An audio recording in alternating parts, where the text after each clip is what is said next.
Good morning, good afternoon, good night. Whenever you're watching this video, I am Austin and this is Following Jesus. I know it's been a minute. It's been about 3.5 months since I posted a video. I wanted to do a video today, but it's going to be a little bit different from the other videos that I've been doing. We are in Mark. We still are in Mark, but because I've been absent for so long, uh, I do want to kind of talk about my absence and why it is that I come and go and come and go and come and go. I've spoke about it before in other videos, but I do want to reiterate that because I believe it's important not only for me, but for other people who may be dealing with the same situation that I'm dealing with. I'm just going to speak all the things that's been on my mind today. The first thing is, if the Lord judged you by your own mercy, if the Lord judged you by your own mercy, if the Lord judged you by your own grace, if he loved you with your own love, for one, would you make it? If he judged you if you sat in front of a judge and they were deciding if you're going to jail, and they judged you with the same judgment that you've judged other people, and you've been on the other side of that podium and you've judged all these people and you've made all these decisions and you've made all these accusations and you've placed all these charges and you treated people such and such, and now you stand before a judge and the judge doesn't judge you according to their beliefs and their thoughts. They judge you according to your own beliefs and your own thoughts. Would you make it? If they loved you with your own love, would you make it? That's been on my mind. Another thing that's been on my mind is I've been dwelling on some of the old videos that I've done in the past, and I remember, if you remember, it's been a minute since I've done videos, but if you remember, I always talk about, things that I struggle with. And some people may look at it and say, why are you talking about things that you struggle with? And I think people misunderstand me talking about, you know, things that I do that is not for the Lord, or things that I do that's not um, acceptable by God. They may misunderstand and think that, you know, like what the Bible says, shall we continue in sin that grace may abound? Shall we continue in sin that grace may abound? And no, I'm not suggesting anyone continue in sin. I'm just suggesting that a lot of times when people see you speak about Jesus, they speak about the Bible, they analyze you and see who you are. And sometimes when people see you and they see you and they're looking to see who you are, they see you as this perfect person. They see you as this thing. And now they're looking at you and they're not looking at God. They're looking at you. Oh, Austin does this and Austin does that and Austin's so great. Because why? Because I get up here and I talk about, how I give to the poor, and I talk about, how I have mercy on this one and how I do good to that one. So people start looking at you and saying, oh, look at what Austin do. I want to deter people from that. So I talk about the bad things that I do so that you don't look at me as if I'm some holy one or I'm some great one. And I felt guilty for a long time for doing that, because some people will make you feel guilty. They will say, uh, uh, you know, you make your boast on about God, but you're doing this and you're doing that. They make you feel bad for just being honest. They make you feel bad for being honest. And I thought about it, and I thought about the preachers and the pastors and anyone who was sent in the Bible in the New Testament that I'm aware of. They didn't come making a boast of themselves. John, when he saw Jesus and Jesus was supposed to be baptizing, he said, hold on, wait a second. We read in Matthew, and that's what we're actually going to do. We're going to cover a lot of the stuff that we read in Matthew. We read in Matthew where John saw Jesus coming. And he said, behold, the Lamb of God that taketh away the sins of this world. And he said, I'm not even worthy to latch your shoes. He didn't say, oh, I'm John and it was prophesied of me to come and this. No, he said, I'm not even worthy to latch your shoes. You look at Paul. Paul said, oh, wretched man that I am. He described himself as wretched. He described himself as the least among all apostles. And he started talking about the evil that he did. He said, because I persecuted the church. He said, look at what I've done. And look at why, because he wants you to see the grace and the mercy of God. The only thing that makes me worthy of the grace and the mercy of God that God has shown me by giving me his spirit is the grace and mercy of God. It's nothing that I did. And I've come to understand that being absent and looking at myself, it's nothing that I've done. And it's nothing that you can do other than ask him for his mercy. The Bible says, present yourselves, your bodies a living sacrifice, holy and acceptable to him. Try to pursue that. And in pursuit of that, beg the Lord for his mercy. Beg the Lord for his righteousness, because the righteousness of God is Jesus Christ. And you have to beg for Jesus Christ, because without him, we're nothing. Without him, I can't I can't talk about my works. I can't talk about my works, lest any man should boast. It's Jesus who's justified me by his mercy. And one of the things that I've been dealing with is the Bible talks, we read in Matthew how Jesus was talking about the Pharisees. And he said, woe unto you, Pharisees, because you go about river, sea, you go in all these different places, you go to all these different countries, you talk to all these people to make one proselyte, and you make them more of a child of hell than you are. And I don't want to be that guy. So I've been very slow and very in and out of it, because I don't want to be that guy. I don't want to get on these videos, to help people and make them a child of hell. The Bible talks about how is it that when all of you come together, every one of you have a song, every one of you have a doctrine, every one of you have a tongue. I don't want to be another doctrine. I don't want to be another song. I don't want to be another tongue. I don't want to be just another voice in the midst of confusion to cause more confusion. So I've been slow to move. But here's the thing that I was thinking about. If a person gets a brand new car and they didn't deserve it, but they begged a rich man. There's a lot of people begging this rich man. Hey, look, we need this, and we need this. But it's something about you when you beg this rich man. The rich man looked at you and said, I'm going to give it to you. And they gave you this car. And you don't deserve the car. You messed up. Let's say you messed up with your finances. You have been fumbling with your finances. Let's say you had money to buy a car, but you made a dumb decision that you were in control of. And people see that. And then they see this rich man bless you with a car, and they like, wait, they don't deserve the car. Why did they get the car? So now you have this car, and because people's looking at you that way, and people look at you this way, you just don't know who. But there's people who look at you this way. Why did he get a car? Why did he get the car? He messed up this and he messed up that. Why did he get the car? And because you got the car now, you feel guilty for the gift you received from the rich man. So now you're being persecuted.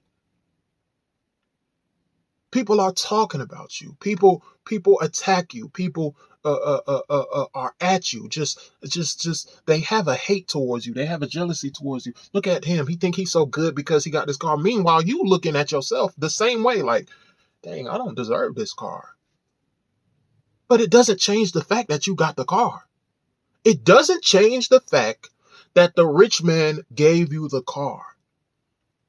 And here's the danger that I'm starting to notice.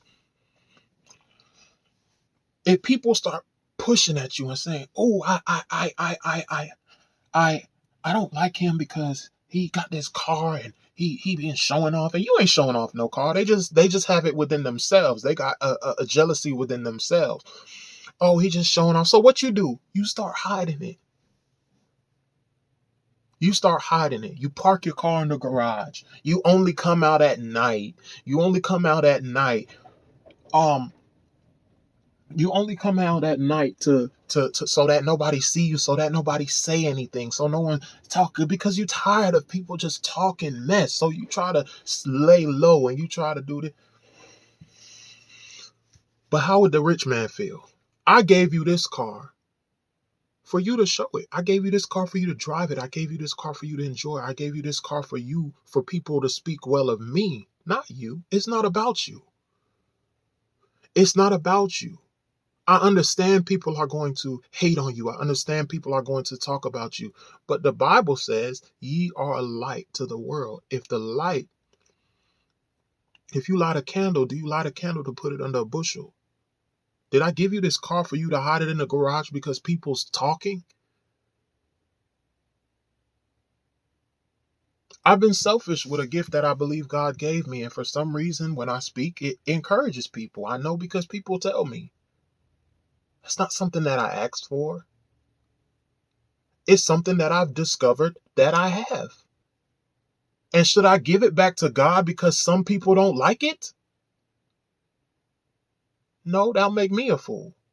How ungrateful do I look and I give it back to the rich man, give the car back to the rich man and say, "Hey, look, you can have this car back, man. It's causing me so much grief and it's causing me so much pain." And he's going to look at it like, you can't endure.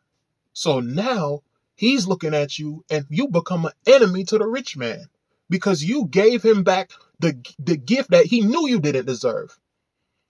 But you gave it back to him because you was afraid of a little persecution. You was afraid. I'm not going to be that guy. I'm not going to be that guy.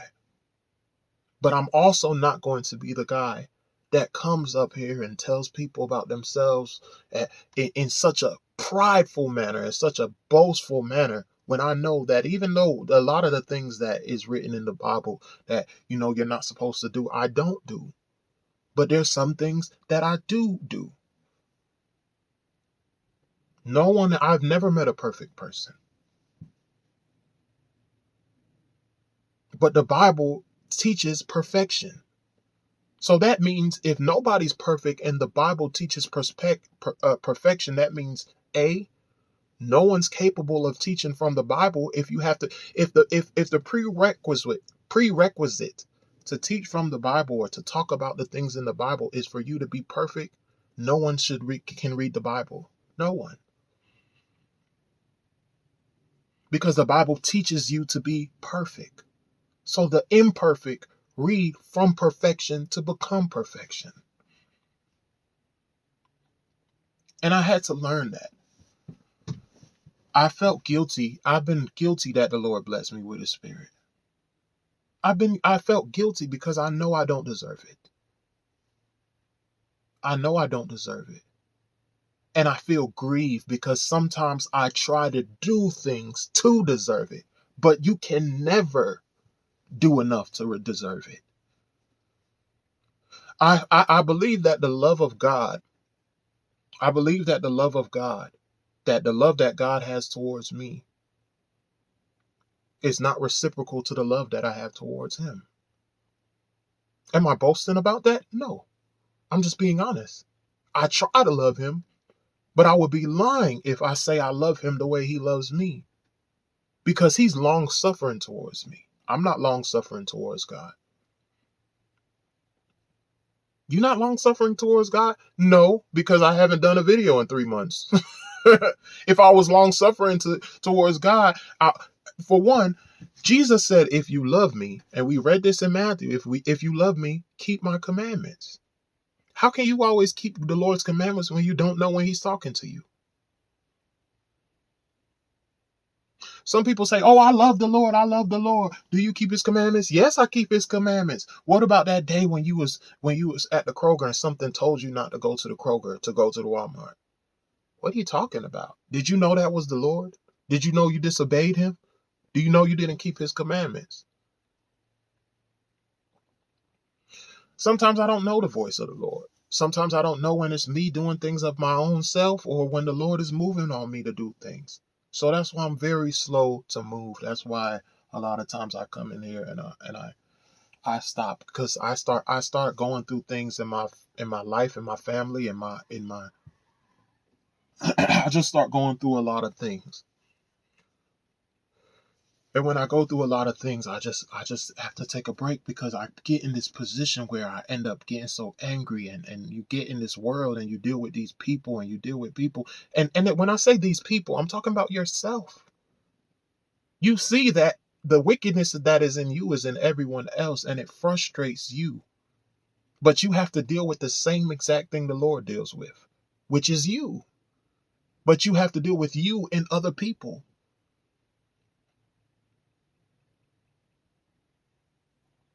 You have to deal with that person that lie.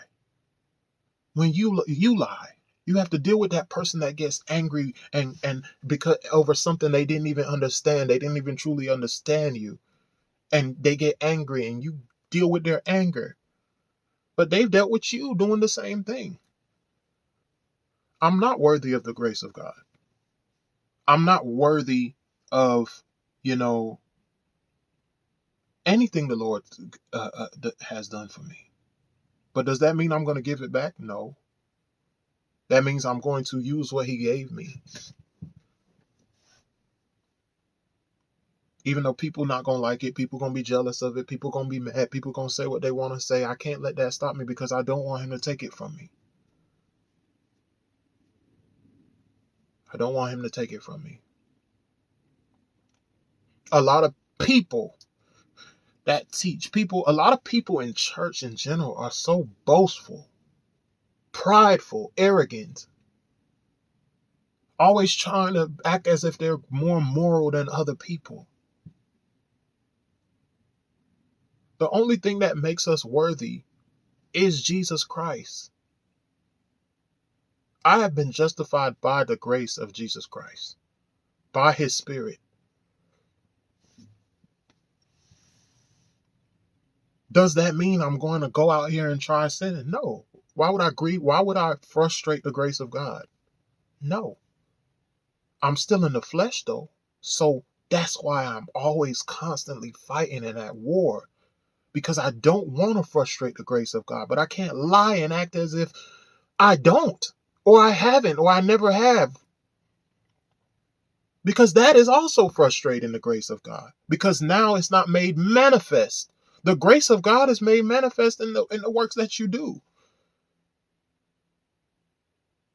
He had grace and he had mercy on you. It's made manifest. The law was made manifest, was made known, came into the world by sin, but it was made manifest to show us, to bring us to grace.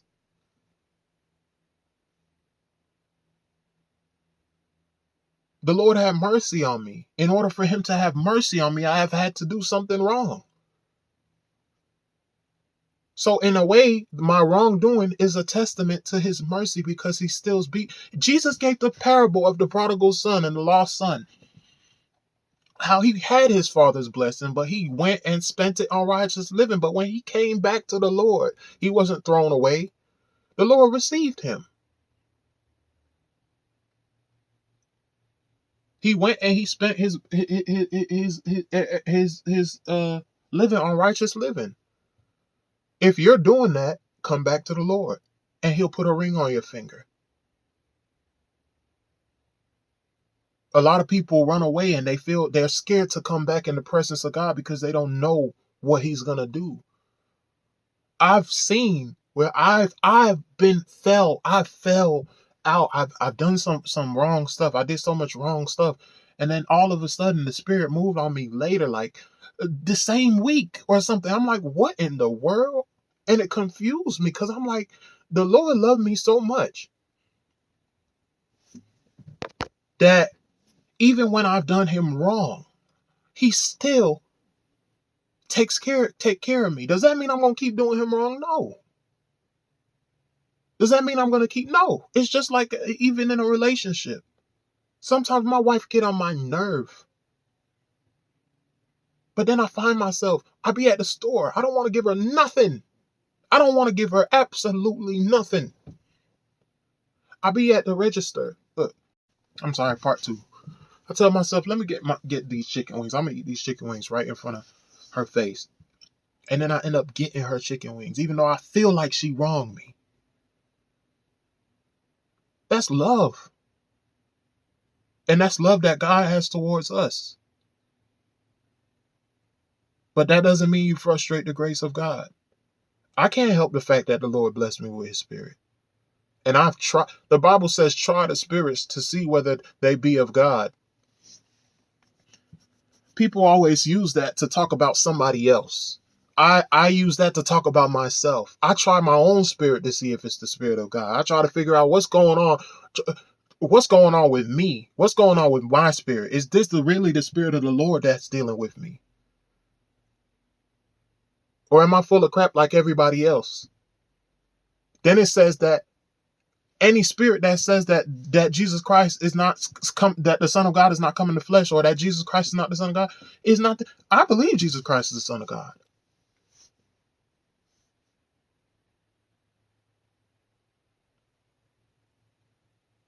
I think sometimes I believe the Lord is, and I spoke to a pastor about this recently, and I said, I don't know if the Lord is using me for something. He said, you know what, make a prayer. Pray to the Lord and ask him to show you through something. And I've made that prayer, and that will make me know if the Lord is using me, because I don't want to be another voice. We don't need another person talking about they came from God and they ain't come from nowhere. I don't even want to be that person. Trust me, we don't need that person. We don't need another one of those people. And I don't want to be that. I'd rather be at home minding my business and work on myself and my family, which is easier to do. But I don't want to throw away a gift if the Lord gave it to me. So I prayed that prayer, and I will let you know if it happens. If it doesn't happen, then the Lord didn't send me to do anything like I believe sometimes. He didn't. So I'm letting you know I did pray that prayer. And if it happens, I'll let you know. And I'll let you know exactly what my prayer is. I'm not going to let you know it now, because then somebody will try to fulfill that or try to hinder that. They'll try to fulfill it or they'll try to hinder it. So I'm not going to let you know until it's done. But that's why I've been gone. Now, another thing is, if the Lord did send me, I thought about a tool, and I thought about how, a tool. You got like screwdrivers and wrenches and saws and drills and all this. I've never seen anyone. Have you ever, a man ever came to your house and worked on your fridge or worked on your oven or worked on something in your house, and you just started complimenting their tools? Or did you compliment the man that was using the tools? Tools are a dime a dozen. There's tons of tools. But there's only one person who's capable of using those tools and bringing out the glorifying the tool. Glorifying the tool. Talking about boasting, Jesus Christ didn't even boast and say, oh, I'm perfect, I'm this. A man came to him, a man came to Jesus Christ and said, good master. He said, why callest me thou me good? What you calling me good for? There is none good but him. I come and say that, and people looking at me like, what in the world is wrong with him? Why is he talking about how he does this and he does that and he does that and he does that? He's always talking about how he does wrong and he does this. Because I don't want you to look at me. I want you not to. Don't call me good. So, again, I look at a tool. And a tool, use a person. If I'm a master plumber or I'm an electrician, and let's just say I'm a handyman. I'm a handyman and I use a drill. I glorify that drill. Because why? Because I use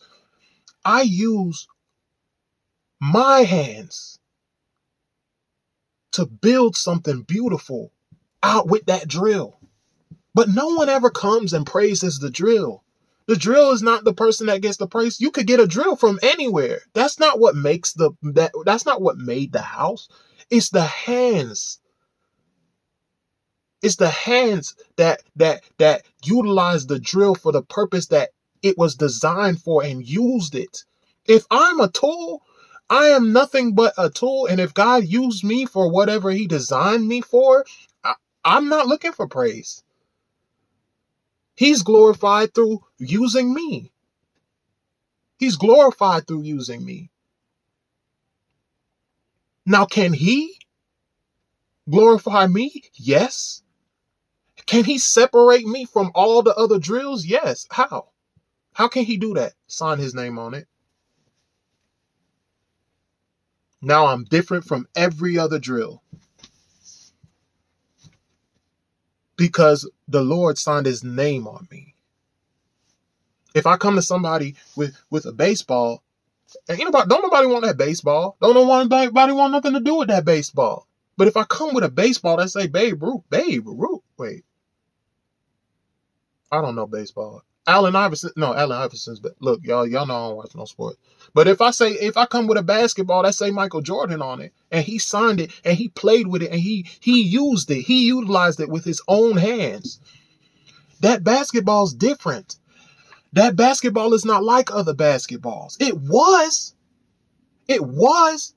bounced the same. You can still shoot it the same, but the difference is there's a name on it. That's not on the other balls. There's a name on it. It's not that the ball is so much better. The ball probably just flatter than some of these other balls, but it got a name on it.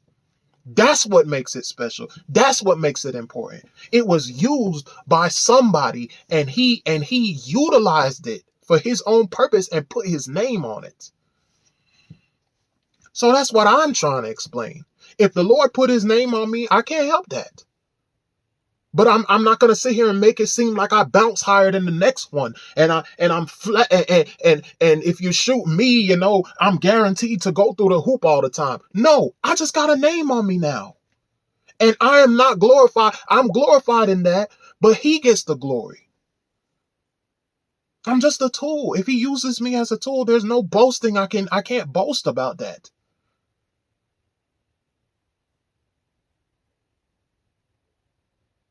I can't boast about that. And people who do boast about it, it makes me wonder what's going on with you. Were you truly sent by God? I did that. You seen that hole? I'm the one who patched that hole. You some putty. And you like, oh, I'm the one who patched that hole. No, you didn't.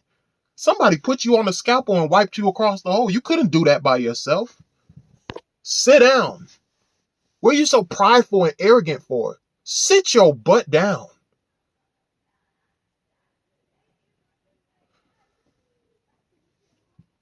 That's what I'm dealing with. And I've been dealing with a lot of people. Getting on my nerves. But I'm trying to see what the Lord purposed for me. I don't want to give him back his blessings. I don't want to reject him. And I want to be a light. I want to be, if the Lord made me a light to the world,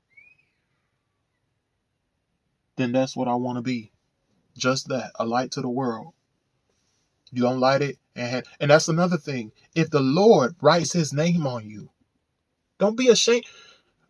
One thing, because of the persecution that comes, if you are that basketball that the Lord wrote his name on, all the other basketballs, people are going to flock to you. Because it's going to be all these basketballs together, but then they're going to see the name on that particular basketball. People going to flock to you. If people flock to you, what's going to happen? The other basketballs going to be jealous. Why they all going to this ball? I'm a ball too. Why they this? Why is it? You can't help that the name is on you. Jordan wrote his name on you. You couldn't help that. You have no control over that. You just a dead ball. And he wrote his name on you. And now all the other balls jealous. So what you do? Oh, I wish I was like, you try to fit in. How are you a light to the world trying to fit in? Why? You try to fit in. Oh, I want to be like the other balls that don't got a name on it. And that's your struggle. You try to fit in. I want to be like those. I want to be like those people. Because why? They're not getting yelled at. They're not getting bothered. People not talking about them. They're not a message in the pulpit. They're not being attacked. They're not getting just all types of crap, getting persecuted for righteousness' sake. The Lord hates pride. So when you come with humility and tell the Lord, look, I'm not worthy, people get bothered by that. That's why I've taken a break. I wanted to see where I stand with the Lord. Has the Spirit moved on me since? Yes, it has. But I don't understand it. Sometimes doubt comes in my mind, be like, "Oh, you did that yourself." Sometimes it happens. I'm like, I know I ain't do that myself. And some people hate that. And I'm trying to learn to deal with the Lord. And again, I've been trying to be worthy of it. And I'm realizing now I won't ever be worthy of it. The only thing that makes me worthy of the grace of God is the grace of God. It's not works that I can do. So I just try to keep doing my best so that I don't frustrate the grace of God, but not so that I can deserve the grace of God, because I don't believe I ever can.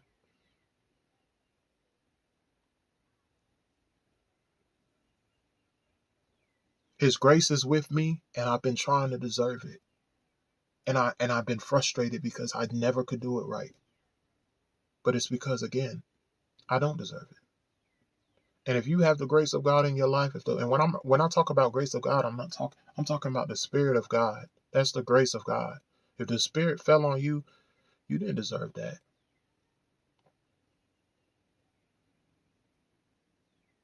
It said, while we were yet sinners, Christ died for us. While we were yet sinners, Christ died for us. In other words, we didn't deserve it. That's where I'm at, y'all. I think I'm going to continue following Jesus. Since I've last done following Jesus, y'all, so much crap, so much stuff happened in my life that you probably can't even imagine. You wouldn't imagine the stuff that's happened to me since I've been gone. Uh, it's been a lot. It's been a lot. But obviously I've been watching a lot of Donald Trump stuff, but politics stuff, but yeah, it's been a ride. But I want to make sure I don't lose. If the Lord gives me something, I'm not trying to throw it away just because people got things to say, or just because I just feel so guilty all the time. I truly feel guilty because I don't deserve it. But I'm still gonna do what I need to do and utilize whatever the Lord gave me. There's people that come to me and say, that has came to me and said, your videos was helping me. And I didn't really even realize that. Your videos was helping me and you stopped. But again, I'm stopping for your sake also. Sometimes, like when I stop, sometimes it's for your sake also, because again, I have to make sure I'm right so that I'm not poisoning people with my thoughts, with my ideologies, because I'm imperfect too. And you get me mad, I start talking my opinions up in here, because my opinions is different from the opinions of the Lord. And that's the problem. Sometimes when you get frustrated, when you get angry, you speak for the Lord when it's not the Lord talking. You're speaking from your emotion. And I'm learning how not to do that also.